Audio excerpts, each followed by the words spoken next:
Grateful for this chance to be together today in this hour to read from your word and think about these things. We ask that you bless us as a church and as individuals as we seek to do your will in Christ's name. Amen. All right, we're studying how to study the Bible, and I want to just finish up this section that we're on quickly this morning and move to the next section. We talked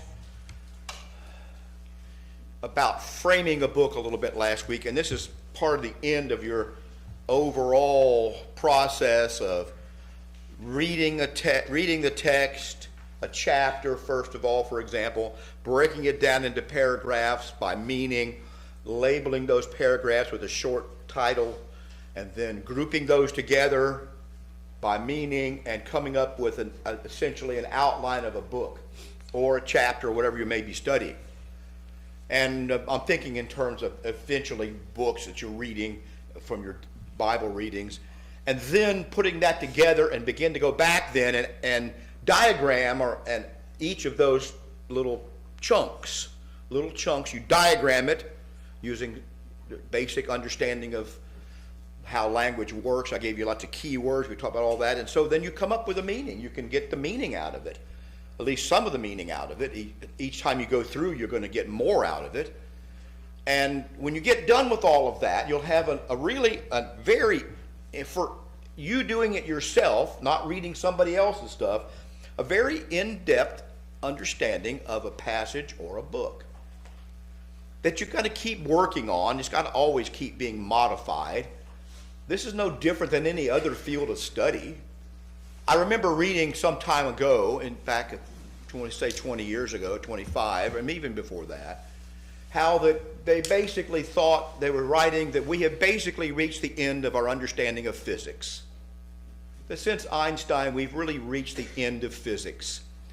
And that we've reached the end of our knowledge of biology, that now we understand how cells work, and we're pretty much, we don't know where to go from here. And I can get those articles for you. Okay, that sounds like Dr. Fauci's belief in science, it's absurd. And it's an absurdity. Now they know they almost know nothing about how cells work. They're so much more complicated, even single cell processes are, that they've just begun to understand those. Same thing is true with physics. Why? Because if you're actually a scientist, you keep learning. Okay, you keep growing and learning. You don't think, well, this is all settled science. There's no such thing as settled science. And I don't know how in the world we let people tell us that, but we do. And the same thing is really true of somewhat of your understanding of the scriptures. Yes, there's things we can know, but there's so much there that we don't know, and we need to keep learning. Especially as individuals, we have to keep learning and growing. All right, so enough of that. Look, when you frame a book,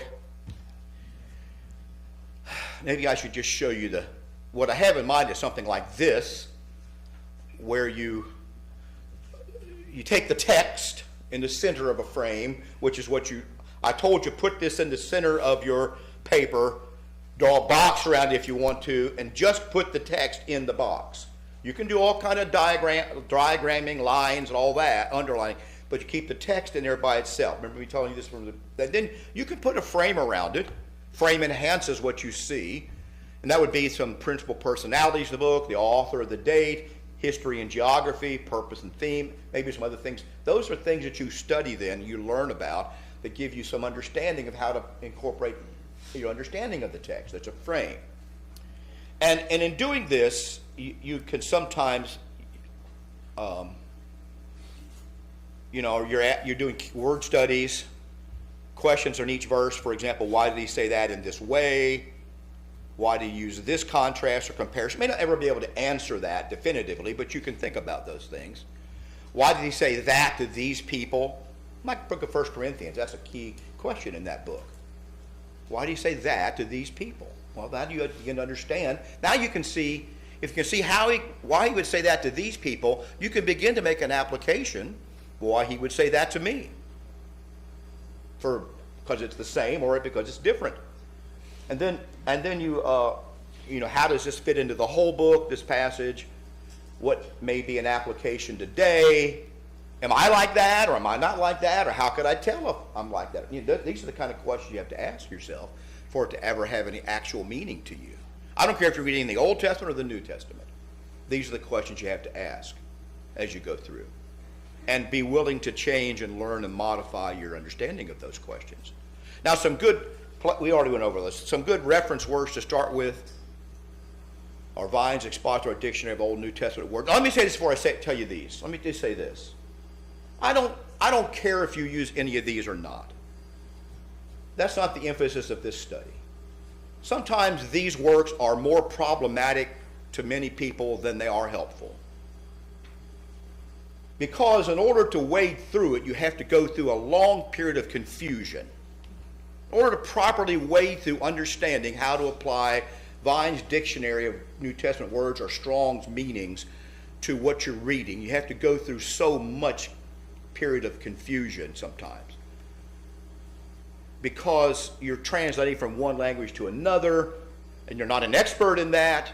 Your knowledge of English may be limited, and you may begin, then you go and you get somebody else's opinion, like in Wycliffe, and just be cautious and use them wisely, okay? But here's the ones I used to keep these on my desk. You have a virtual desk now, but Vine's Expository Dictionary of New Testament, Old Testament Words. I don't think that Vine's needs an apostrophe in there. I think that's incorrect. I think that was autocorrect. Vine's is a man's name, V-I-N-E-S, okay? And so it's a man's name. And then Young's Analytical Concordance. Now that Young, his name is Young, so it's called Young's Analytical Concordance. And they have different purposes. Strong's Concordance is different. Every word in the King James Bible is numbered. And that sometimes is a problem because he numbers nouns with one number and verbs with the same meaning of another number and adjectives that have the same meaning with another number. So you think you got 3 or 4 different words and you have the same word, essentially. But it's still helpful because you can look and say, where does he use this word? Where is it used? And what's the base? Strong's gives very basic definitions. Vine's expository definitions gives you expanded definitions and usages of words. The Wycliffe Bible Commentary, I like that one. It's not written by a New Testament Christian, but it's on one volume. You have a commentary on every book of the Bible in one volume, and here's what it's good for. It's good to read. You can get an outline of a book there, simple. You can get a background, the history behind the book, when people thought it was written, who it was written to. You can get all that kind of stuff in one place pretty quickly, basically from Wycliffe. And I don't think he takes extreme positions on most things in Wycliffe. And then Zondervan's Pictorial Bible Dictionary Encyclopedia is very useful because if it mentions the Dead Sea, you can go look up the Dead Sea. You can see pictures of it. You can read about it. If it mentions Sodom and Gomorrah, you can go look up that. You can, I'm just a couple things. You can look up stuff in there. Ethiopia, or what's a eunuch? You can look up this stuff. And you get a general idea there in Zondervan's. Now, those are old books. I don't know the new books. I don't need the new books. I know it all already. I'm teasing. I know a lot of new books, but I think for most Christians that base there will get you going a long way, okay, to have on your desk or on your computer. Now, some of these Bible programs you can buy all these, or they have a lot of them on there. Most of this stuff here, or some of this stuff is public domain. Not all of it is. You can go to websites that have Vines. Just look up vines.org or whatever it is, and it'll have it on there. And probably the same thing is true with Strong's. Most Bible programs have a King James version with Strong's numbers, a New King James with Strong's numbers. They have NASB with Strong's numbers. You can look at all up. So you can get this on your computer. Some of them are free. Some of them cost money. Like everything else, the ones that cost money are better. Yes. Comment on Vines as opposed to Strong's. What helps me a lot of times is Strong's gives you the number and it gives you the basic definition, but then Vines will often tie those words together because whether we like it or not, what can be puzzling and confusing, certainly about Strong's and Vines, is the same number will be translated a different English word in different places. Well, English words are synonyms. Yeah. No two words mean exactly the same thing, but they're synonyms for each other. And so you'll have anger and wrath in the Bible. Now, my opinion, studying this, maybe I'm wrong, very often anger and wrath are the same thing in the Bible. He's not trying to distinguish one from the other. But there are places, since they're usually two different words in Greek, but sometimes they're not. Sometimes the word orge is translated wrath, and sometimes it's translated anger, because they're the same word. But sometimes he mentions anger and wrath, or distinguishes anger and wrath, and then you can look a little deeper and say, well, what's the difference between anger and wrath? Well, one is an outburst of anger, an outburst that's just sudden and overwhelming. We know people that do that, right? And then but wrath is that long, simmering resentment that creates a whole personality thing. And what you often see in our society is, you ever heard the story of the guy shoots up a supermarket or goes to an office and kills all of his co-workers? They interview people, stick a microphone. Well, he was such a nice neighbor. He kept to himself. He's such a quiet man, blah, blah, blah. Never expected this. Well, you didn't expect it because underneath this was simmering this wrath for years, and one day it exploded in anger. An outburst. That's what you're seeing. Don't you hear that? Oh, he's such a nice fellow. Well, really? I bet you if you talked to his family, you'd find out not such a nice fellow all the time. Okay? Nobody hides this stuff. You cannot convince me that the people who know serial killers think that they're okay. That they really think this is just a great person, and this just shocks me to death that he's a serial killer. You'll never convince me that the people who actually know him think that. Or know her. Oh, she's such a sweet person. Have you seen her claws and teeth? Well, people that are close to her have. They just don't want to say. It's not nice, especially if she's just, The same thing when somebody commits suicide. Same thing. It's there. And you can sometimes look back and with regret and say, I should have seen this. Yeah. But then sometimes you don't see it because you're not looking. So I don't know. You can't explain humans. It's a difficult. But my point is, yes, Gary, that's where you see the differences. And that's why I'm cautioning you about this. To come away with a doctrine that says this word only means this all the time, everywhere, and never means this, you better think about that real carefully. Because we're coming from one language to another. There are 4 words, at least 4 words, but 4 words I know of in Greek that we've come into English as love. 4 words that they use commonly in Greek, and they had 4 words for different kinds of love. How many words do we have for different kinds of love in English? We don't. And that's the problem. 3 of those words are used in the Bible. Oh, really only 2. One obliquely, the other one isn't mentioned at all in the Bible. But it's a very important word in Greek, eros. We get erotic from that. It means romantic or sexual love. We have storge, which is family love. The love of a brother, mother, and father. We would call it motherly love, right? Or love for your parents. Well, in Greek it was storge, and it's only used in the Bible one time. Astorge, which means no family love. The Greeks didn't have any family love. And then the other 2, phileo and agape, are used commonly, and they're used to mean, oftentimes mean the same thing. Occasionally they're differentiated, but most of the time they mean the same thing. If they're shaded, what you'll see is it's in the context of where they're used. You see a little shading there, but in English, my point is you have to come from these 4 words into English, which only has 1 word, and so you have to be cautious about what you make of it. It's not understanding it. It's how much of a point do you make of it? This is where false teaching starts. It starts with somebody finding a small differentiation and making a big deal out of a little thing. You ever heard of a distinction without a difference? That phrase? There's a distinction between those two things. Do I have silver hair or gray hair? Or white hair? Which is it? Huh? It's all of those things. To the state of Florida, if I do this, it's GRY. I got told that by an official from the state. You have GRY hair. It's on my concealed carry permit. GRY.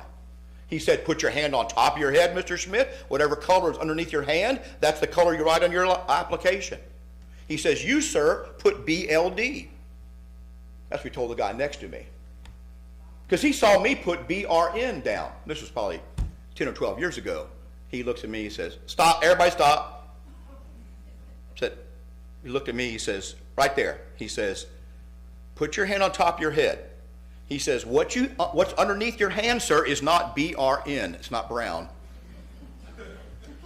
It is GRY. Well, is it silver or is it white? Which one is it? Okay. Do they mean the same thing? In most contexts, they do. The Bible says, rise up before the hoary head. Hoary meaning white, like frost. Some versions say white head. Some say silver head.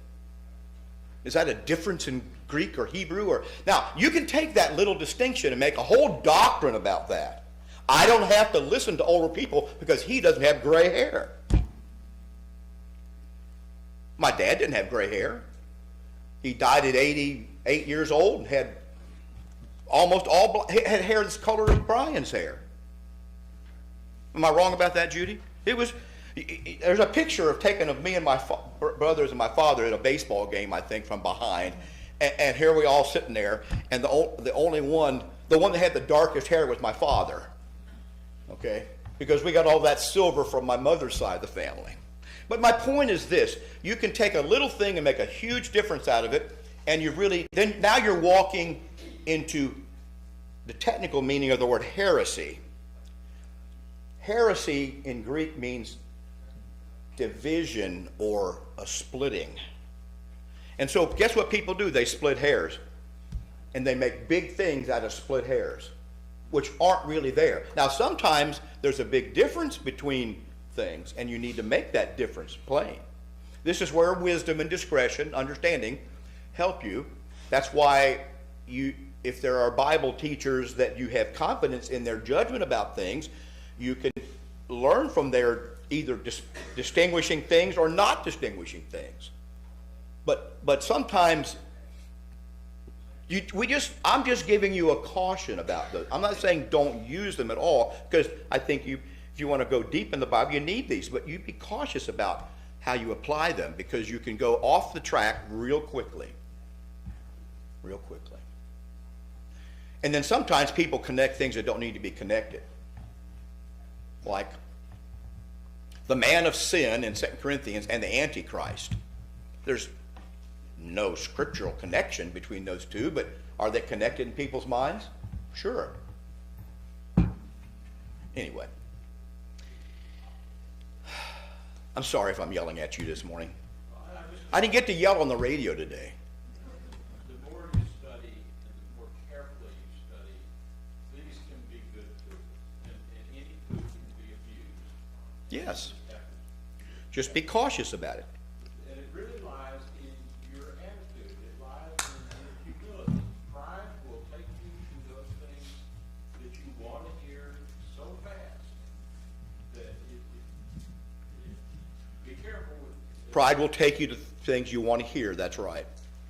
The other thing is, if I'm going to have a religious discussion with somebody, or a discussion about the Bible, I really prefer to have that discussion with someone who actually knows the text, what the text says. Now, we can disagree about that. We can discuss that. But when someone doesn't really know the text, then it's difficult to have a profitable discussion.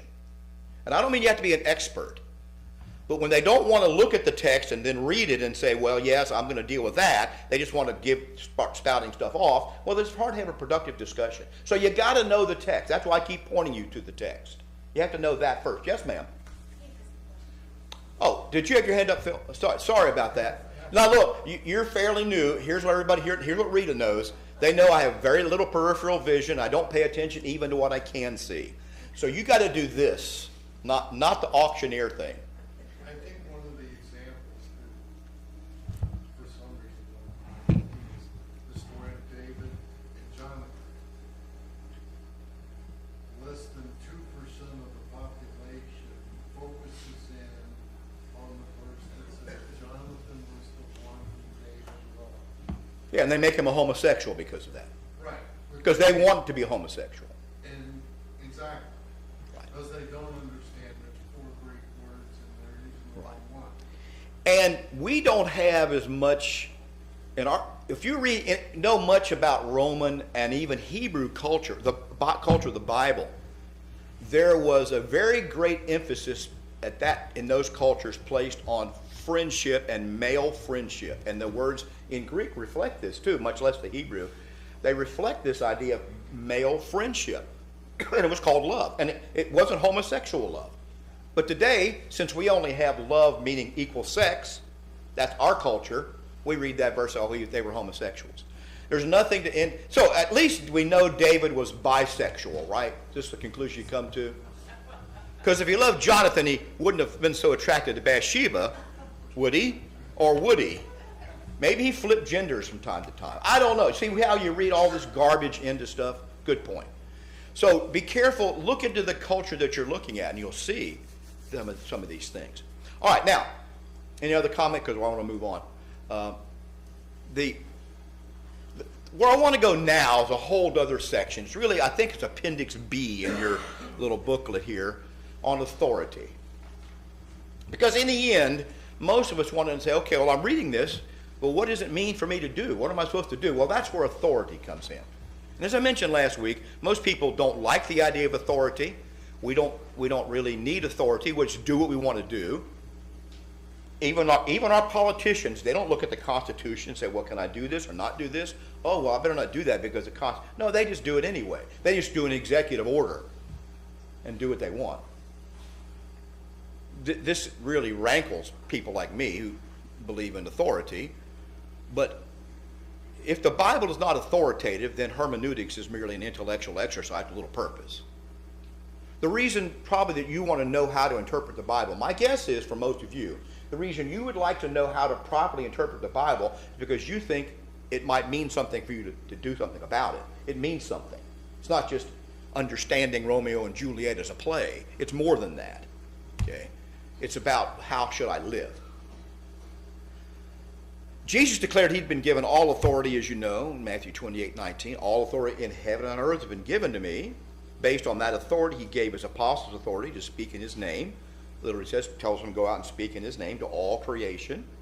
And they did that orally in the first century, but the final purpose was the written word, all put together. Paul says, when I write these things, you can know God's mind, because you know what he gave me, and a few of these other scriptures. So Paul says if we can read, then we can understand the revelation of the mind of God that was given to him. So understanding how God conveys his authority to us is not magical, nor is it just human opinion. You'll hear this said all the time. In our age of postmodern age, we've been taught that there's no such thing as truth. Everyone is simply operating on their own opinions, which are generated by chemical reactions in their brain, which are nothing more than ephemeral feelings generated from hormones and chemical reactions. So everybody has their opinions, and there's no such thing as a conscience, no such thing as consciousness. That's an illusion based on a physical reaction of consciousness. This is a postmodern, what your kids are being taught in university, and that's all that's there. And so the idea that you can take your thoughts and read something and make any sense, and that's why I've told you about this play. Now, this is an older play, a French play, and I forgot the name of it now because it's in French. But It's a modernist play from a couple of decades ago. The actors come out on stage on all fours and they bark at each other. They're just making dog noises and barking at each other for the play. What's that mean? Well, you go, well, that's stupid. No, it's not stupid. That is precisely what the intellectuals say human language is. It's barking. It has no objective meaning whatsoever. It's just noise. And anybody can make of it what they will. Now you say, well, that's crazy. Well, you mean to tell me that half you dog owners or more here don't interpret what your dog is saying when he barks? And you just think you know? I saw a thing on Nextdoor app the other day. A woman took a picture of some sandhill cranes over by where they're building the new Wawa and Chick-fil-A and Jits Beach Boulevard there, Golden Rock. She takes a picture of these cranes standing there by the construction site, and she just says, well, they're just looking for their home, which has been destroyed. How does she know what the brain of a sandhill crane, which is that big, is thinking? And beside that, I wrote back and I said, well, you ma'am, if you had turned your camera around the other way, you'd see that there are a few thousand acres of swamp where they probably actually live. If she had just turned the camera around, it's all swamp. But man's destroying their habitat, which was 4 or 5 acres, that they have no place to live. You mean to tell me those little bird brains can't walk across the street and find a place to live? But the thing is, she knew what they were thinking because they're standing there. And so it is with human beings. We think we know what anybody's saying when they use words and talk to us, but we really don't know what they say. Everybody has their own interpretation. Everybody has their own experiences. And until you walk a mile in another man's moccasins, you can't know what he's thinking. I don't believe that. I believe you can know what he's thinking because he can tell you what he's thinking. Okay? Can he tell you accurately? Sometimes yes. Can you understand accurately? Well, sometimes yes. But he can tell you what he's thinking. This is what the Bible says. That's how you can know what he's thinking. How can you know what God is thinking? Because you sit and meditate and... No, because God's telling you what he's thinking in the scriptures, and you can understand it. So this is the reason why it's important to get past postmodernist thought. And we're coming back that direction. Things are looping around. Because you know why? Even intellectuals can't live in a world where nothing has any meaning. And the ironic thing about it, these big intellectuals who tell you that there's no meaning in the world and words have no meaning, guess what they're using to tell me that? Words that have meaning and plays that have. Then they'll explain the meaning of their play, which is that there's no meaning. Huh? What do you think, I'm a first grader? You're going to use meaningful statements to tell me that there's no meaning. Or is the fact that there is no meaning, is that the meaning? And they go, well now, explain that to me.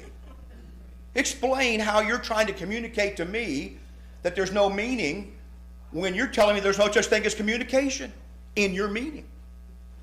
See, it's all vanity. This is the vanity of becoming vain in their reasoning that Paul is talking about. This kind of thing was going on in time of Paul, too, in different ways. Yes, there is meaning in the universe. It revolves around God and human beings. There is meaning. We may disagree about the meaning. We may not know exactly what the meaning is. And that meaning may take different aspects or forms depending on the people who are living it. But there is meaning, and it can be ascertained. Some of the meanings people get from life are vain and purposeless and dead ends. Others have value. And that's the problem. We don't like the fact that there might be a valuable way that we don't want to do. So, understanding how God conveys his opinion is not magical, or is it human opinion? It's something different. So if I want to convey ideas to you, I'm going to go this. I'm going to talk about this repeatedly in the next couple weeks, so brace yourself. If I want to convey my desires or ideas to you, I can do it in one of 3 ways. I don't know any other way to do it. And I'm challenging you to think of another way. I'll even add a 4th way in a minute. I can tell you directly or expressly what I think about something. or what my opinion is. I can expressly tell you what my will is. I can show you what I want. I can tell Judy, I want to stop at Dunkin' Donuts on the way to church. I can directly tell her that. Or as we get close, I can start pointing. And I start pointing. I am showing you what I want. Okay? Or you can deduce from what I say or do what I think about other things. You can make deductions about what I say or do. You can look at what I say, look at what I do. You can make a conclusion about something. You can be wrong about that, but that's how you convey your will. Is there any other way human beings can express their desires? I don't know. This includes art, by the way. Art is an inference or indirect expression of a person's thoughts. My mother I used to do oil paintings when I was a kid and sell them sometimes.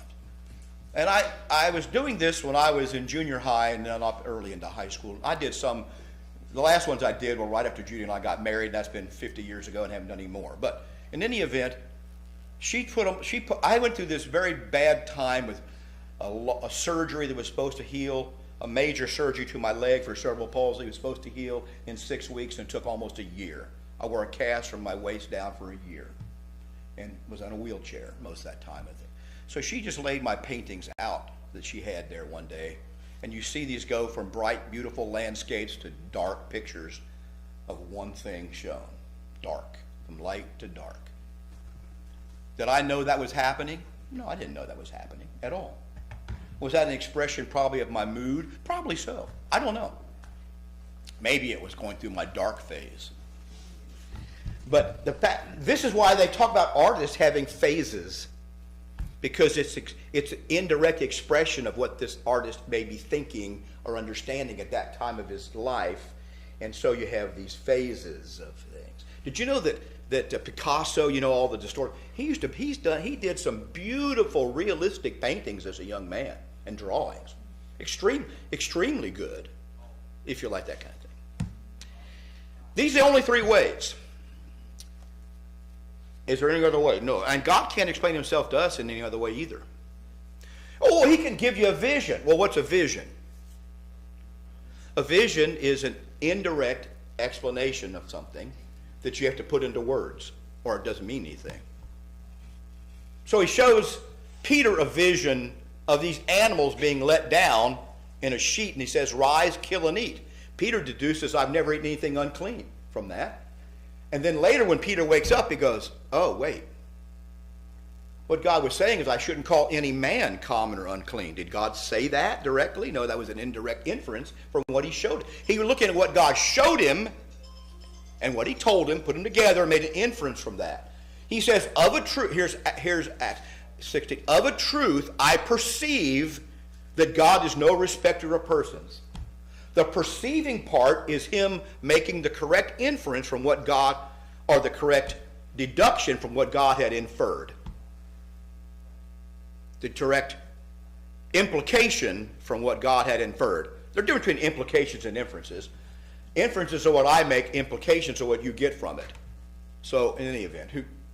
But the point is, Peter looked at what God had shown him and what he told him, put them together, and came up with his own conclusion, which was correct, by the way. So these 3 ways are used in normal communication as well as divine communication. Talking to Dunkin' Donuts is a simple illustration of that. You can do it 100 times a day. In most studies of authority, they are known as command, approved example, necessary inference. Now that's in Bible studies. So people, my point is, you're going to see it in terms of people object to this. And the reason they object to this is because it seems to limit the conclusions they can draw from the Bible. If you're going to base what you get out of the Bible on authoritatively on those things, it limits the conclusions you can come to. You can't just come to any old conclusion. And guess what people don't like? They don't like being hemmed in as to what they can and can't do or say. And so they reject this method of authority. And I don't know if I have it here or not. Maybe I don't have it with me. So here, I think it's in Well, I'm going to use it in the sermon this morning, but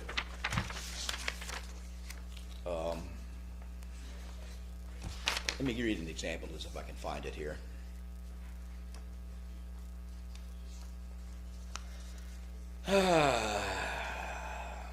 Where is it?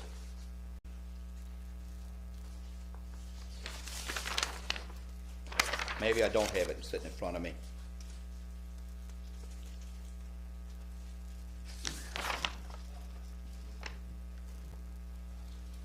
No, I don't. I don't have it sitting in front of me, but I'll come to it a little bit later. And what they say is, well, I believe we shouldn't have a hermeneutic like this. We should just, my hermeneutic, they'll tell you, is Jesus. So I listen to what Jesus says and watch what he does, and then I can make my conclusion from that. Okay, I'm good with that. Because guess what? Listening to what Jesus says is listening to commands, commands, isn't it, or statements. Watching what he does is looking for what? Examples. Making conclusions from what he says or does, how it applies to me is what? An inference. So I'm good with saying I have a hermeneutic of Jesus. We should just look at what Jesus says or does and watch what and come. I'm good with that because it's the same thing. It's foolishness. That's not an intellectual argument. Of course, and guess what? If someone wants to prove to you that we shouldn't use examples as authority, guess what they're going to do to prove that to you? They're going to use examples of how that doesn't work. But you can't use examples. They're going to get direct statements as to why that's not true, but you can't use direct statements. That's how they're going to do it. Why? It's not because they're hypocrites. It's because there's no other way to communicate. That's why.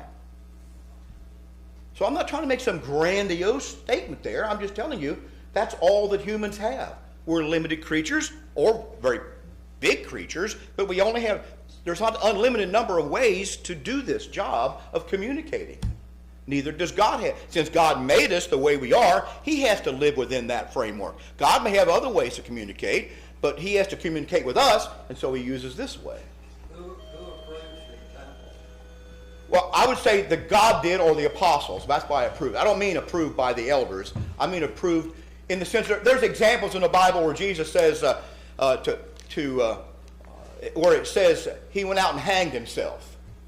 That's not It's not approved by God to go out and hang yourself. Then you read the scripture, go thou and do likewise. You just made an inference. And Jesus says, what thou do as quickly. So now you got a third command to add to it. Go hang yourself, and whatever you do quickly. Is that a proper use of authority? No. We can find examples of all kinds of wrong things being done. And that's an example of what not to do. And some approved examples are what not to do. That's an approved example of what not to do. That's correct. But not every example is something that's authoritative for the church today as a group. Oh, is that the second bell? Yes. Okay, we better stop. Thank you so much. We're going to get into this a little bit differently as we go along, but I just want to lay some groundwork because, now, this doesn't mean we're always going to agree about the conclusions we come to. That's not what I'm saying. But if you don't have this, you can't have much of a conversation. That's the trouble. And then if you go out into the world and say, well, I don't believe in any of this religious garbage. I think I'll just figure it out on my own. I'll believe what scientists say. Okay? How is science going to communicate to you? You know what they're going to tell you? They're going to use the same three methods to communicate to you. I don't care what university you go to, what field of study you go into, you're going to have to deal with whether this is a valid way to understand human communication. You have to deal with it. I don't care what field of study it is. It's not about religion. It's about communication, human communication. All right. Thank you very much.